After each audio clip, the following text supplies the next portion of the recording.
Sabahınız xeyir olsun. Bu sahada olan iqtisadi xəbərlərin təqdimatı ilə efirdə Rasim Şərif oldu. Amerika Birləşmiş Ştatları federal ehtiyatlar sisteminin son qərarları əksər dünya ölkələri, hətta Azərbaycan və qonşu ölkələrin maliyyə bazarlarındakı qeyri-sabitliyi dərinləşdirməkdə davam edir. Azərbaycan isə bu tədbirlərdən kənardadır, çünki ölkənin kifayət qədər strateji valyuta ehtiyatları var. Mərkəz Bankın idarə heyətinin sədri Elmar Rüstəmov Lider televiziyasına müsahibəsində belə deyib. Federal Rezerv Bank'ın müəyyən qərarlarından sonra bir sıra olan burada prosesler başladı. Brezilya'da, Hindistan'da, o cümleden komşu Türkiye'de yani kapital kaçışı baş verdi ve milli valyutalara tesir gösterdi. Ona göre ki ülkelerin ekseriyetinin harici balansları açıktır. Bunlar harici ticaretten demeli, ithalatları, ihracatlarından çoxdur. Azerbaycan'da ise bizim valyuta ehtiyatlarımız bütünlükte 3 yıllık ithalatı fasiləsiz, eğer biz hiçbir şey ihraç etmesek 3 yıl ərzində, tam şekilde ithalatımızı 3 yıl ərzində biz maliyyələşdirmək imkanına malikdir. Ve bu oldukça dayanıklılığın en başlıca göstericilerinden biridir. Bu il magistral neft kəmərləri ilə 29 milyon ton neft nəql olunub. Bu, ötən ilin ilk 8 ay ilə müqayisədə 2,6% azdır. Dövlət Statistika Komitəsinin məlumatına görə nəql etmənin 4/3 hissəsi Bakı Tbilisi-Ceyhan ixrac kəməri ilə həyata keçirilib. Kəmər vasitəsilə 22,1 milyon ton neft ötürülüb. Qaz nəqli isə 3,4% artım qeydə alınıb. Magistral qaz kəmərləri ilə 13,1 milyar kubmetr qaz nəql olunub. Nəql edilən qazın 21,9%-i Bakı, Tbilisi, Erzurum, Cənub qaz boru kəmər vasitəsilə reallaşdırılıb. Bu kəmərlə 2,9 milyar kubmetr qaz ötürülüb. Tanap layihəsini Dövlət Neft Şirkəti, Dövlət Neft Fondu maliyyələşdirəcək. Bu barədə Lider televiziyasının müsahibəsində Neft Fondunun icrası direktoru Şahmar Molsumu məlumat verib, bildirib ki, fond bu il daha bir sıra iri miqyaslı layihələrin maliyyələşdirilməsini öhdəsinə götürüb. Bu Azərbaycanın bütün Cənubi Qafqazın enerji potensialının Avropa üçün açılması deməkdir. Türkiye'de bir sıra layihələr həyata keçirilir. Bunların içində Star Niftarma zavodunun maliyyələşdirilməsi fond tərəfindən həyata keçirilir.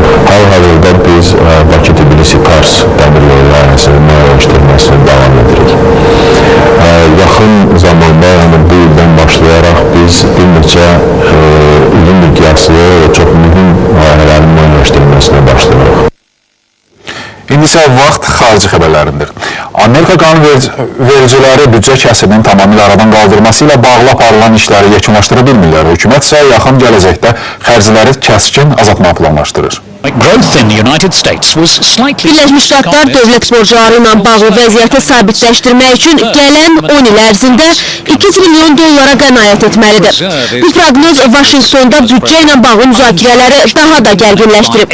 İqtisadiyyatın artım tempinin tədricən bərpa olunması və yanvar ayında varlı şəxslərin gəlir vergilərinin artırılması hesabına qısa müddətli büdcə kəsiri müəyyən qədər azalıb. Lakin bu pensiya və səhiyyə sisteminə xərclənən vəsaitə qənaət etməyə imkan verməyib. Əgər hər hansı tədbir görülməsə 25 ildən sonra Birləşmiş Ştatların dövlət borcunun daxili məhsul istehsalının 100%-ni təşkil edəcək. Bu yeni böhranın başlamasına səbəb olacaq. Həqiqət onu göstərir ki, federal büdcə hazırki vəziyyətdə uzun müddət qala bilməyəcək. Zəruri tədbirlərin görülməsi vacibdir. Qeyd edək ki, 30 sentyabra qədər dövlət borcu ilə bağlı lazımi tədbirlər görülməzsə, hökumət işini dayandırmaq məcburiyyətində qalacaq. Oktyabr ayının ortasında isə dövlət borclarına əlavə faiz dərəcəsi gələcək ki, bu da hökumət üçün default təhlükəsi deməkdir. Hazırda Birləşmiş Ştatların borc limiti 16,7 trilyon dollardır. Avropa Birliyinin Anti-İnsar Komissiyasının son açıqlamasına əsasən, əgər birlik ölkələrindəki banklar fırıldaqçılığa qarşı adekvat mübarizə mexanizmi hazırlamasalar, iliş dövrələrinin 10% həcmində cərimələnəcəklər. Bu qərar London banklar arası depozit bazarı ilə yaranmış qalmaqaldan sonra gündəmə gəlib. Qeyd edək ki, bu günə qədər UBS, AG, Barclays və Royal Bank of Scotland bankları Libor və digər banklar arası sövdələşmə qaydalarını pozduqları üçün toplam 2,5 milyard dollar cərimələnidilər. qui se sont mis à leur propre service plutôt que Banklararası əməliyyatlara nəzarət mexanizmi ilə bağlı qanun layihəsi mövcuddur. Burada müəyyən standartlar var. Bu standartlar bank sektor iştirakçılarına etibar qazandırır. Əgər bu standartlara əməl olunmazsa, bizim buna qarşı görəcəyimiz tədbirlər investorların banklardan üz döndərmələrinə gətirib çıxaracaq. Ümid edirəm ki, Liborda yaşanan qalmaqal bir daha təkrar olunmayacaq. il y a tout ce que nous faisons pour relancer. İngiltərə Bankı cari ilin 3-cü rübü üçün ümumi daxili məhsulu istehsalı üzrə proqnozu qaldırıb. Makroiqtisadi göstəricilərə əsasən ümumi daxili məhsulun əvvəl gözlənildiyi kimi 0,5% yox, 0,17% artacağı bildirilib. Ekspertlər hesab edir ki, Britaniya hökuməti 2014-cü ildən hədəfini daha da yüksəldəcək.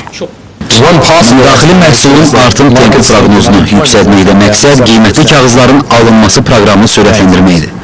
Qeyd edim ki, hazırda bu proqramı qeyri-müəyyən müddətə dayandırmışıq. Bundan əlavə stimullaşdırıcı tədbirlərə də ehtiyac duyulmur. Belçika hökuməti Fransanın BNP Paribas bankındakı 10,3%li səhmlərini satmağa hazırlaşır. Bununla da hökumət hazırda ümumi daxili məhsulun 100% səviyyəsində olan dövlət borcunu bir qədər azaltmağı düşünür. Hazırda qiymətli kağızlar bazarında bankın səhm paketi 6,3 milyard avro civarında qiymətləndirilir. Belçikanın BNP Paribas bankındakı payı 2008-ci ildə Fortis Fransa, Belçika, Niderland holdinginin ixtilası zamanı əldə olunmuşdur. Qeyd edək ki, son zamanlar Avropa ölkələri banklardakı dövlətə aid səhm paketlərini satmağa başlayıb. 2 gün öncə Böyük Britaniyanın Lloyds bankındakı dövlət səhmlərinin 6%-nin satışa çıxardığını bildirmişdi. Fransanın Air France avia şirkəti növbəti dəfə kütləvi ixtisarlara hazırlaşır. Bu dəfə şirkət 2800 əməkdaşını işdən azad edəcək. Dünyanın ən iri avia şirkətlərindən biri olan Air France maliyyə problemi yaşayır. Anti-böhran tədbirləri çərçivəsində 49 min əməkdaşından 2800-ünü işdən azad etmək qərarı verən şirkət bu yolla xərclərini minimuma endirməyi düşünür. İxtisarlarla bağlı qərar Həmkarlar İttifaqı ilə razılaşdırılıb. İxtisarlar əsasən öz istəyi ilə işdən çıxanlara şamil olunacaq. Fəaliyyətini davam etdirən əməkdaşlarımızın əmək haqqına isə heç bir dəyişiklik olmayacaq. Belə bir vəziyyətin yaranmasını istəməzdik. Lakin xərclərimizi azaltmaq üçün bu addımı atmaq məcburiyyətindəyik. Əlavə olaraq şirkət 2013-cü ildə qarşıya qoyulan hədəfə çatmayacağını da bildirib. Buna səbəb son dövrlərdə sərnişin sayının azalması və yanacaq qiymətinin yüksək olması göstərilir. Qeyd edilir ki, ixtisar xəbərindən sonra Air France KLM qrupunun səhmləri 3% ucuzlaşıb.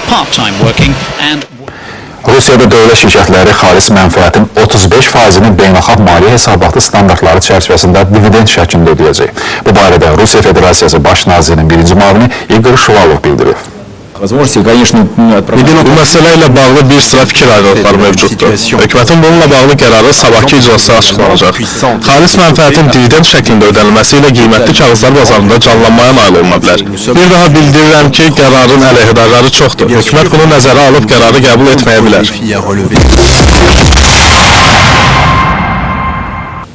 Verilişimizin qonaqla söhbət bölümünə keçid edirik. İndi isə biz maraqlı bir mövzuya Asan İmza layihəsi ilə bağlı qonağımızla söhbət edəcəyik. Qonağımız Vergilər Nazirliyinin Hüquq Baş İdarəsinin rəisi Samirə Musayevadır. Samirə xanım, xoş gördük sizi. Salam. Ümumiyyətlə bu maraqlı bir layihədə Asan İmza və ya mobil imza, amma əhali bu barədə az məlumatlıdır. Ona görə də istəyərdik ki, bir balaca məlumat verərsiniz. Ümumiyyətlə Asan İmza nədir? Çox düzgün qeyd edirsiniz ki, Asan İmza, mobil imza bugün cəmiyyətdə müzakirə olunan əhali arasında çox maraq doğuran və sual doğuran mövzulardan biridir. Bildiyimiz kimi biz informasiya cəmiyyətində yaşayırıq. Günü-gündən internet istifadəçilərinin sayı, elektron xidmətlərdən istifadənin sayı artır və elektron xidmət təklif edən dövlət orqanlarının və ya qeyri-dövlət orqanlarının ticarət şəbəkəsində sayı artır və ona görə də hər bir vətəndaş, hər bir şəxs ehtiyac duyur ki, onlara bir imza vasitəsi olsun ki, o bütün təklif olunan elektron xidmətlərdən tam etibarlı şəkildə, tam təhlükəsiz şəkildə və təbii ki, rahatlıqla istifadə edə bilsin. Yəni, bugünə qədər elektron xidmətlərdən bizim istifadəmizin bir çərçivəsi var idi. Hər hansı bir bankın təklif etdiyi elektron xidmətdən istifadə üçün biz müxtəlif banklardan müxtəlif şifrə parollar alırdıq. Müəyyən dövlət orqanlarının xidmətlərindən istifadə etmək üçün hər bir dövlət orqanının təklif etdiyi çoxsaylı şifrə parollar alırdıq. Və nəticə etibarilə bu nəyə gətirib çıxardırdı? Mən elektron xidmətlərdən istifadəyə marağı olan cəmiyyətin bir üzvü kimi hər bir orqanın xidmətlərini istifadə etmək üçün yanında bir ayrıca bir kitabça gəzdirməli olurdum və hər xidmətdən istifadəyə görə ayrı şifrə parollardan istifadə etməli olurdum.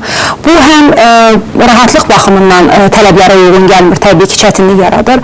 Həm də təhlükəsizlik tələblərinə cavab vermir. Çünki şifrə parol itə bilər, uğurlana bilər və elektron imza və elektron sənəd haqqında Azərbaycan Respublikasının qanununa görə elektron imzanın mütləq fiziki daşıyıcısı olmalıdır. Yəni, hansısa bir fiziki daşıyıcıda bir maddə obyektin üzərində yerləşdirilməlidir. Bu ya elektron kart olmalıdır, ya bir sim kart olmalıdır. Yəni, bunun bir fiziki daşıyıcısı yoxdur. Sadəcə virtual aləmdə mövcud olan bir şifrə paroldursa, onun əldə edilməsi, onun istifadəsi təbii ki, təhlükəsizlik baxımından heç də əlverişli deyil. Və bugün nəticədə biz nəyi müşahidə edirik? Elektron xidmətlərdən istifadəyə maraq azalır. Yəni, müəyyən çərçivədə istifadə edilir. Məlumatların alınması üçün, müəyyən interaktiv, belə deyək, xarakter, sosial şəbəkələrə daxil olmaq üçün, amma ciddi sənədlərin imzalanması, müqavilələrin bağlanması, dövlət orqanlarına müraciət edilməsi, sənədlərin əldə edilməsi və ən ciddi əməliyyatlarda olan bank hesabının üzərinə sərəncam verilməsi, ödəniş tapşırıqlarının imzalanması kimi önəmli sənədləri biz şifrə parollar vasitəsilə imzalanmasına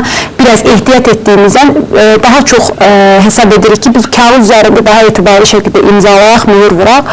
Amma bugün artıq ölkədə mobil imzanın tətbiq olunması vətəndaşlarda tam güvən, tam inan yarada bilər ki, o Avropa direktivlərinin təhlükəsi ilə bağlı bütün tələblərinə cavab verir. İmzanı əldə edən şəxs sadəcə olaraq həmin imza vasitəsi, yəni sim kart üzərində olan iki şifrə parolu yadında saxlayır. Birinci parol sistemə daxil olmaq üçün, sistemə login olmaq üçün istənilən bir elektron xidmətin elektron səhifəsinə, ikinci parol isə elektron sənədlərin imzalanması üçün. Və vətəndaş artıq əmindir ki, o asan imza vasitəsilə istənilən bir dövlət orqanının, qeyri-dövlət təşkilatının xidmətlərini istifadə edəcək, sənədləri imzalayacaq, biznes tərəfdaşlarına qarşılıqlı müqavilə bağlayacaq, müəssisəni dövlət qeydiyyatından keçiriləcəkdir, dövlət orqanından arayış alacaqdır və sair çox sayılı təklif olunan elektron xidmətlərdən istifadə edə biləcəkdir. Belə bir sual yaranır. Bu məqsədlə istifadəçi yeni mobil telefon almasına ehtiyac olacaq.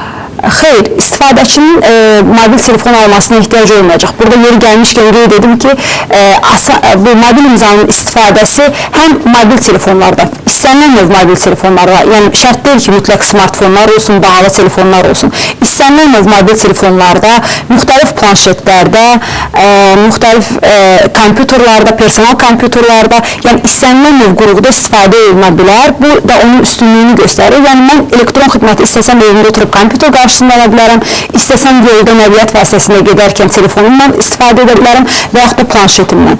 Və sadəcə olaraq asan imzanın əldə edilməsi üçün, mobil imzanın əldə edilməsi üçün sim kart alınmalı, xüsusi sim kartlar. Çünki həmin elektron imzanın, mobil imzanın orada yerləşdirilməsi üçün o sim kart müəyyən tələblərə cavab verməlidir və mobil operatorlarda həmin sim kartları təqdim edirlər. İstəsəm mən nömrəni, mobil telefonun nömrəsini dəyişmədən sadəcə olaraq duplikatını çıxartmaqla müvafiq tələblərə cavab verən sim kartı əldə etməklə elektron xidmətlərdən istifadə edə bilərəm. Samir xanım, bu sistem yalnız vergi ödəyicilər üçün nəzərdə tutulubmu? Xeyr, bu sistem bayaq da qeyd etdiyimiz kimi mobil imza həm bütün dövlət orqanları ilə, həm qeyri-dövlət təşkilatlarından, banklarla, elektron hökumət portalından tam inteqrasiya olunmuş şəkildə fəaliyyət göstərir və bu artıq həmin mobil imzanı əldə edən şəxs zamanla bütün dövlət orqanları, elektron xidmətlərin sayı artdıqca, o sistemə inteqrasiya olunduqca bütün xidmətlərdən, yəni bütün dövlət orqanlarının, bankların, qeyri-dövlət təşkilatlarının xidmətlərindən istifadə edə biləcəklər və daha da ötəsi belə deyək, bu imzanın bayaq da qeyd etdiyimiz kimi beynəlxalq standartların tələblərinə cavab verməsi, həm təhlükəsizlik baxımından, həm istifadəsinə dair müəyyən göstərişlərlə standartlarla bağlı bizə belə deyək, belə bir imkan verir ki, gələcəkdə həmin imza Avropa Birliyi dövlətlərinin də elektron imzaları ilə inteqrasiya olunsun və belə çıxır ki, nəinki Azərbaycanda bütün dövlət və qeyri-dövlət orqanlarının xidmətlərindən istifadə edə biləcək. Hətta mən Azərbaycanda oturub hansısa bir xarici dövlətdə, bir Avropa dövlətində bir biznes tərəfdaşımla birgə bir müəssisə yarada biləcəm. Və yaxud da ki, həmin oradakı biznes tərəfdaşımla qarşılıqlı olaraq bir müqavilə imzalaya biləcəm. Yəni, onun tətbiqi dairəsi kifayət qədər genişdir və nəzərə tutulur ki, genişləndirilsin bundan sonra da. Samir xanım, indiyə kimi nə qədər istifadəçi bu sistemə qoşulub? son statistik məlumata görə, mən məlumat üçün qeyd edim ki, 2013-cü ilin may ayında Vergilər Nazirliyinin Asan Sertifikat Xidməti Mərkəzi akreditasiya olunmuşdur və şəhadətnamə almışdır və artıq iyul ayından vətəndaşlara, əcnəbilərə, dövlət orqanlarına və digər hüquqi şəxslərə də asan imzanın verilməsinə başlanmışdır. Cəmi 2 ay ərzində artıq 20 mindən çox asan imza şəhadətnaməsi verilmişdir, mobil imzanın şəhadətnaməsi və mobil imza vasitəsilə aparılan əməliyyatların sayı 2 ay ərzində 100 mini aşmışdır. Bu, təbii ki, bizə onu... Qane edilmiş sizə buraya? Bu bizə onu artıq ehtimal etməyə imkan verir ki, çox qısa bir müddət ərzində onun tətbiqi dairəsi daha da genişlənəcəkdir ki, bu da təbii ki, həm elektron bankçılığın, mobil bankçılığın inkişafına böyük bir təkan verəcəkdir. Vergilər Nazirliyinin daim diqqət mərkəzində saxladığı nağdsız ödənişlərin daha da həcminin artırılmasına çox böyük bir təkan verəcəkdir və bütünlükdə vətəndaş-dövlət münasibətlərinin daha belə deyək, bir-birinə etimad göstərilən bir müstəviyə gəlib çıxmasında böyük bir rol oynayacaq. Əhatə dairəsinin genişləndirilməsi üçün hansı tədbir planınız var? Çünki bayaq qeyd etdiyim kimi əhali az məlumatlıdır bu sistem barədə. Əhalinin məlumatlandırılması üçün bir çox televiziya verişlərində, mətbuatda bununla bağlı məlumatlar vaxtaşırı olaraq dərc olunur. Vergilər Nazirliyi bilavasitə vergi ödəyiciləri ilə işləyən bir qurum kimi vergi ödəyicilərini vaxtaşırı olaraq məlumatlandırır, ünvanlı xidmətlər göstərilərkən vergi ödəyicilərinə bununla bağlı məlumat verilir. Artıq Vergilər Nazirliyində əlavə dəyər vergisi ödəyiciləri elektron hesab fakturanın göndərilməsi və əlavə dəyər vergisinin depozit hesabı üzrə əməliyyatları yalnız gücləndirilmiş elektron imza vasitəsilə həyata keçirdikdən sonra demək olar ki, çoxsaylı vergi ödəyicilərində artıq bu gücləndirilmiş elektron imzanın, mobil imzanın belə deyək, istifadəsinin önəmi daha da irəli çəkildi və onlar bu imzanı əldə edirlər və artıq dövlət orqanlarından biri kimi Vergilər Nazirliyi ilə olan münasibətlərini, elektron sənəd mübadiləsini məhz mobil imza vasitəsilə həyata keçirir. Tüm ölçü üzrə bu sistemin tətbiqi mümkündürmü və ya ərazi verici idarələri nə dərəcədə hazırdır bu sistemin tətbiqinə? Bayaq da qeyd etdiyim kimi iyul ayından asan imzanın verilməsinə başlanmışdır və asan imzanın verilməsinə tək Bakı şəhərində başlanılmamışdır. Həm bütün asan xidmət mərkəzlərində, həm də Vergilər Nazirliyinin xidmət strukturlarının yerləşdiyi bütün ərazilərdə, istər Bakı şəhərində olsun, istər ərazi vergilər idarələrində olsun, yəni həmin xidmət göstərilir və vətəndaşlar orada vergi ödəyiciləri müraciət edirlər və yaxud da vətəndaşlar fərqi yoxdur. Vergi ödəyicisi olmalarından asılı olaraq xidmət strukturunun əməkdaşları tərəfindən asan imza şəhadətnaməsi təqdim olunur. Samir xanım, asan imzanın alınması üçün Vergilər Nazirliyinin müxtəlif ərazi idarələrinə müraciət etmək lazımdır. Yəni, gələcəkdə bu sistemin də elektron formada həyata keçirilməsini düşünürsünüzmü?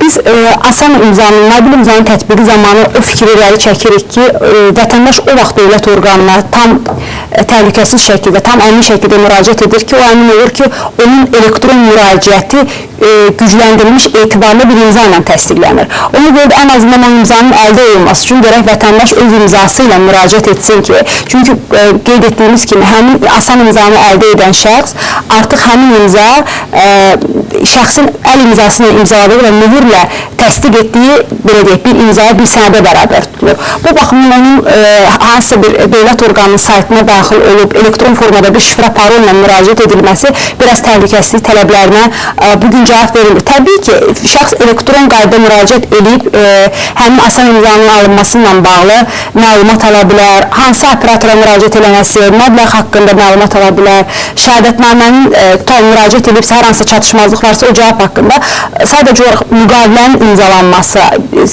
Vergilər Nazirliyinin Sertifikat Xidməti Mərkəzi və mobil imzanı əldə edən şəxslə müqavilənin imzalanması, şəhadətnamənin təsdiq olunması və müraciətin təsdiq olunması özü üzründə imza tələb edir. Çünki biz nəticə itibarilə müraciət edən şəxsə imza verir və onun imzası hər kəs tərəfindən tanınacaqdır. Bu baxımdan, təhlükəsizlik baxımından təbii ki, daha məqsədə müvafiqdir ki, ilkin olaraq imzanı əldə edən zaman olan müraciət məhz şəxsi imza ilə təsdiqlənsin. Təbii ki, həmin imzanı əldə edildən sonra istər bizim Vergilər Nazirliyi, istərsə digər orqanlarının elektron xidmətlərini asanlıqla məhz asan imza vasitəsilə əldə edə biləcək. İndiyə kimi bayaq qeyd etdiniz ki, 20 min insan bu sistemə qoşulub. Yəni, asan imza ala bilib. Yəni, ümumiyyətlə, nə vaxtda bu prosesi tam olaraq yekunlaşdırmaq fikriniz var? Yəni, əhalinin sayını nə qədər artırmaq niyyətiniz var? Məqsəd cəmiyyətin buna marağını artırmaqdır, istifadəçilərin buna marağını artırmaqdır. Asan imzanı, mobil imzanı o şəxs əldə edəcəkdir ki, o elektron xidmətlərdən istifadə edir, elektron sənədləri göndərməkdə, imzalamaqda maraqlıdır. Biz hesab edirik ki, ölkə əhalisinin bugünkü statistik məlumatlara baxsaq, böyük əksəriyyəti internet istifadəçisidir, mobil telefon istifadəçisidir və internetdə bir çox xidmətlərin əldə edilməsindən maraqlıdır. Biz düşünürük ki, say kifayət qədər çox olacaq, sadəcə olaraq müddət və sayı bugün dəqiq deyə bilmirik. Dediyimiz kimi, əhalinin marağından və o müraciət tempindən asılıdır. Bugünkü templər, bugünkü dinamika bizə deməyə imkan verir ki, qısa bir müddətdən sonra artıq istifadəçilərin sayı dəfələrlə çox olacaqdır. Samir xanım, dəvətimizi qəbul edib suallarımızı cavablandırdığınız üçün sizə təşəkkür edirik. Çox sağ olun. Qeyd edim ki, qonağımız Vergilər Nazirliyinin Hüquq Baş İdarəsinin rəisi Samir Musayeva idi. Verilişimizi devam etdirdik. Birləşmiş Ştatların yanıcı ehtiyatlarında ciddi azalma müşahidə olunub. Neft ehtiyatları 4,4 milyon barel azalaraq 355,6 milyon barel olub. Bu barədə ölkənin Energetika Nazirliyinin həftəlik hesabatında qeyd olunub. Məlumatda o da bildirilir ki, benzin ehtiyatı da 1,6 milyon barel azalaraq 216 milyon barel təşkil edib. Bu cür göstəricilər analitiklərin bütün proqnozlarını alt-üst edib. Ekspertlər neft ehtiyatlarının 1,2 milyon barel azalacağını, benzin ehtiyatlarının isə 0,5 milyon barel artacağını düşünürlər. Amerika Birləşmiş Ştatlarından gələn bu makroiqtisadi xəbərlər dünya bazarlarında qara qızılı bahalaşdırıb. London birjasında həraca çıxarılan Brent markalı neftin qiyməti 0,8% yüksəlib və hazırda bir bareli 110 dollar 76 sentə təklif olunur. Light markalı neftin qiyməti isə 0,28% qalxıb və indi bu markadan olan neftin bir bareli 108 dollar 48 sentdir. Qızıl ötən axşamki sürətli bağlaşmadan sonra bugün yenə qırmızı zonaya düşüb və indi 1359 dollara satılıb. Gümüş isə dəyərinin 0,14% artırıb və 23 dollar 3 sentə yüksəlib. Platinin qiyməti 1464 dollara kimi bağlaşıb. Palladium 0,14% artım nümayiş etdirib. Mis 0,136%, alüminium isə 1,14% yüksəliblər. Əksər fond indeksləri yaşıl zonadadır. Amerikanın indeksləri Dow Jones və S&P 500 0,15%, Nasdaq 100 isə 0,12% bahalaşıblar. Yaponiyanın Nikkei 225 isə yuxarıya doğru sıçrayış edərək 1,6% yüksəlib. Almaniyanın DAX-ı dəyərini 0,45% artırıb. FTSE 100 isə ucuzlaşan yeganə indeksdir. O 0,17% itki verib. Avro dolları məzəmməsi 1,35-25'dir. Dollar yen 98.42 yüksəlib. Funt sterling dolları isə 1,61-28 səviyyəsindədir. Azərbaycan manatının digər valutalara nisbətən Mərkəzi Bankın müəyyənləşdirdiyi məzənələr isə belədir. Dollar 78 qəpik yarım, avro 1 manat 6 qəpik, Rusiya rubli 2,5 qəpik, Türk lirəsi isə 40 qəpik yarım. İndi isə dünya bazarlarına təsir edəcək bir sıra iqtisadi göstəricilər diqqətinizə çatdıraq. Beləliklə, bugün saat 13:30-da Böyük Britaniyada ay ərzində pərakəndə satışın həcmində dəyişiklik barədə məlumat veriləcək. Saat 15-də bu ölkədə sənaye sifarişləri indeksi açıqlanacaq. 17:30-da Amerika Birləşmiş Ştatlarında işsizliyə görə müavinət almaq üçün müraciətlərin sayı bəlli olacaq. 19:00-da isə ikinci mənzil bazarında satışın həcmi barədə informasiya Amerika iqtisadiyyatının faktiki durumu barədə mülahizə yürütməyə əsas verəcək. Bu göstəriciləri dünya bazarlarına təsir imkanları barədə məlumat almaq istəyirsinizsə Ekonomiks'in axşamki buraxılışını izləməyi unutmayın. Bizə ailən vaxtı isə bu qədər. Sağ olun, sağ olun.